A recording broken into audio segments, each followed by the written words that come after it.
আসসালামু আলাইকুম, স্বাগতম স্বাদযুক্ত ইউটিউব চ্যানেলে। আজ আমরা খুব সহজ কিছু উপকরণ দিয়ে ঝাটকা মাছ দিয়ে সুস্বাদু বেগুন চচ্চড়ি রান্না করব। অল্প মশলা, নরম বেগুন আর ঝাটকা মাছের এই ঘরোয়া রেসিপিটি গরম ভাতের সঙ্গে খেতে দারুণ লাগে। চলুন ধাপে ধাপে দেখে নিই কীভাবে সহজেই এই মজাদার রান্নাটি তৈরি করা যায়। শুরুতেই আমরা সরিষার তেল দিয়ে দিতেছি। তেল একটু গরম করে নিব। আমরা এখন দিয়ে দিব পেঁয়াজ। এখন দিয়ে দিতেছি কাঁচামরিচ।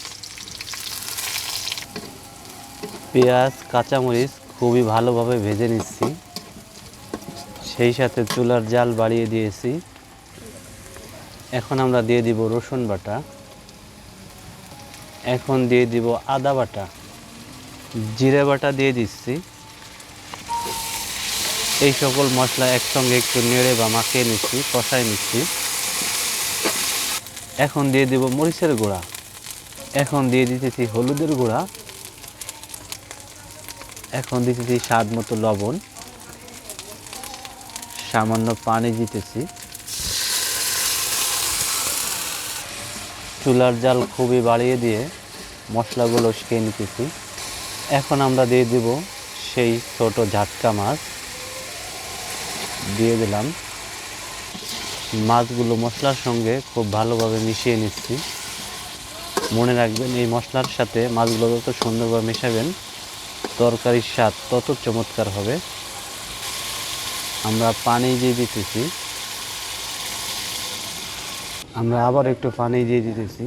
আমরা কিছু সময় জাল দেওয়ার পর আমরা এখন ঢাকনা দিয়ে ঢেকে দেব। আমরা বেশ কিছু সময় ধরে জাল দেব। ঢেকে দিলাম। আমরা বেশ কিছু সময় ধরে জাল দিয়েছি। এখন আমরা ঢাকনাটি তুলব।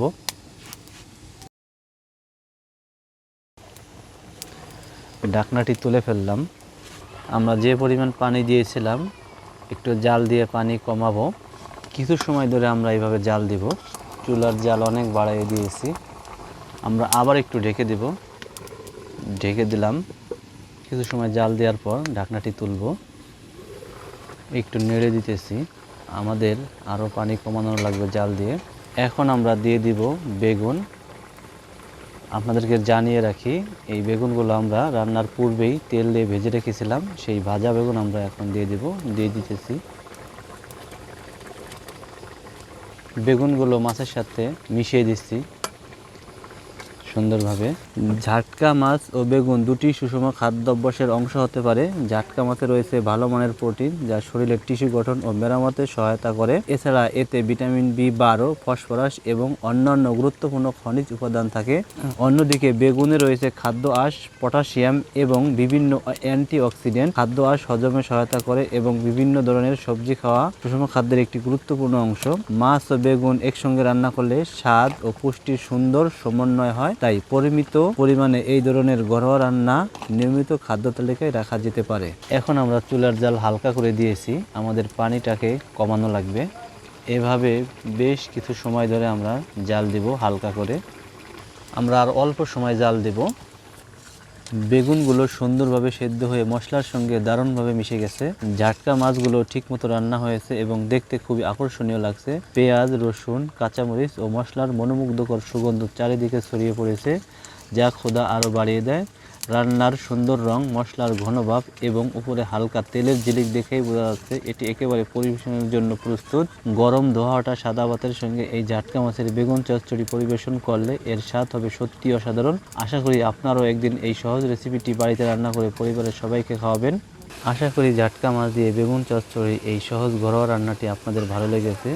যদি ভিডিওটি ভালো লাগে তাহলে একটি লাইক দিন, আপনার মূল্যবান মতামত কমেন্টে জানান এবং এমন আরও সহজ ও সুস্বাদু ঘরোয়া রান্নার ভিডিও পেতে স্বাদযুক্ত ইউটিউব চ্যানেলটি সাবস্ক্রাইব করে পাশে থাকা বেল আইকনটি অন করে রাখুন। আবার দেখা হবে নতুন একটি মজাদার রেসিপি নিয়ে। সবাই ভালো থাকুন, সুস্থ থাকুন। আল্লাহ হাফেজ।